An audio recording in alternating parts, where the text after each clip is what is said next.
다음은 박균택 의원님, 네, 토론해 주십시오. 우리 저 행정처장님께 한번 여쭤보고 싶습니다. 예, 그 동시 심판의 이익이라는 개념을 인정하십니까? 예, 지난번에도 말씀드린 것 같습니다. 예. 예.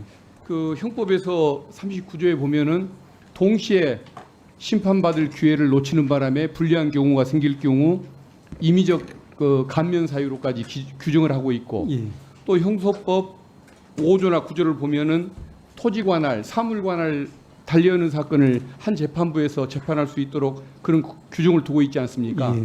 그것은 결국은 한 피고인이 여러 개의 사건이 있을 때 같은 재판부에서 재판을 받게 해주는 것이 원칙이라는 그런 말씀 아니겠습니까? 예, 일반적으로 피고리 얘기 되기 때문에 그렇게 한 것 같습니다. 예예. 뭐 잘 알겠습니다. 우리 법무부 장관님께 질문드리겠습니다. 지금 현재 이재명 대표가 7개의 사건으로 많을 때는 일주일에 3, 4차례 재판을 받으러 다니지 않습니까? 근데 검찰이 사건을 쪼개서 또 재판해 달라고 법원에다 신청을 했습니다.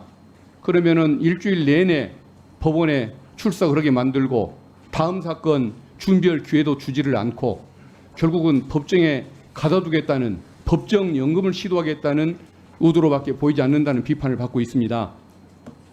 이 문제점 인정하십니까? 의도가 그 의도로 한 것으로 생각하지는 않습니다. 그러면은 검찰에서 얘기하듯이 빨리 진행해야 하기 때문에 재판이 지연되고 있어서 빨리 진행돼야 하기 때문에 쪼개기 재판을 하자는 취지라고 생각하시는 겁니까? 쪼개기라기보다는 분리해서 하자고 하는. 자, 그러면은 재판이 늦어지는 것이 이재명 피고인의 잘못입니까? 대장동 사건의 경우에 기록이 아마 이 한 건인데 20만 페이지인가 된단 말이 있습니다. 그리고 증인이 211명이가 된다고 합니다. 공소장이 뭐 한 150페이지 될 정도로 복잡하게 기소가 되어 있습니다. 근데 다른 사건들도 비슷할 겁니다. 근데 우리 그 대학 때 배운 그 독일 법원에 의하면 논리적인 자는 간명하다 이런 얘기가 있지 않습니까? 검찰이 과연 정상적으로 당연하게 상식적인 사건 수사를 했었으면 기록이 이렇게 많고 증인이 이렇게 많고 그것 때문에 이렇게 재판이 그냥 몇 년씩 지연될 정도로 복잡한 사건을 만들어 놨을까? 저는 그건 아니라고 생각을 합니다. 결국은 무리한 수사, 무차별적인 수사, 먼지털이식 수사를 하다 보니까 이런 결과가 나타났던 거 아닐까? 저는 그런 생각을 하는데 장관님 동의 않으십니까? 위원님 말씀에 전적으로 동의하기는 좀 어렵습니다. 그러면은 지금 한 가지 여쭤보죠. 시중에서는 하는 얘기가 지금 검찰이 야당은 탈탈 털기 수사를 한다. 대통령 부부를 상대로는 벌벌 떠는 수사를 한다라고 얘기를 합니다. 장관님은 이 지적에 대해서 동의하시지 않습니까?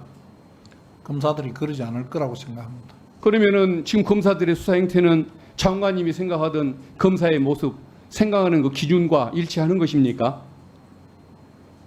개별 검사들이 각자 자기 자리에서 최선을 다해서 일을 하고 있다고 생각합니다. 과거 장관님이 검사 시절에 보이셨던 그 자존심과 명예감을 생각하면 지금 장관님의 답변하시는 모습은 전혀 과거의 모습과 다르다는 저는 생각을 해봅니다. 행정권을 가진 장관님이 여기에 대해서 진상도 확인하고 문제도 지적하고 문책을 커서 문책하고 그래야 하는 것 아니겠습니까? 개별 수사 상황에 대한 진행 과정이나 진척 내용에 대해서는 재판 그러면은 과정을 장관님이 통해서 따로 다 존재하셔야 할 이유가 없다는 것을 좀 떠드는 거 아닙니까? 장관이 개별 사건의 잘잘못과 어쨌든 내용을 다 지휘하는 건 검찰은 아니라고 생각합니다. 과거 수사하는 과정에서 이 쌍방울 사건만 해도 마찬가지죠. 4명의 그 피고인들을 쪼개기 기소를 했었습니다. 한 명 한 명 약한 고리를 만들고 개인적으로 고립을 시켜서 불안감을 느끼고 자백하게 만들고 그걸 토대로 해서 이재명 대표를 기소하겠다는 이런 의도로밖에 보이지가 않습니다.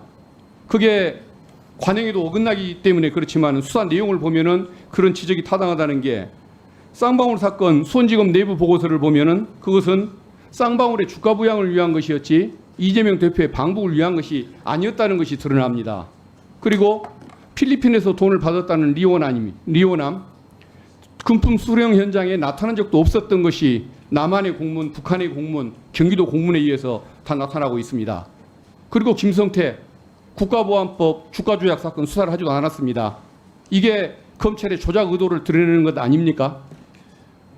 수사 진행 상황과 그다음 당사자들의 검거 상황 등이 고려되어서 순차로 된 것으로 알고 있고, 위원님께서 지금 말씀하시는 그런 내용들은 법정에서 충분히 다툴 수 있는 내용이고 법정 안에서 해결돼야 된다고 생각합니다. 이따 추가 질의하시죠.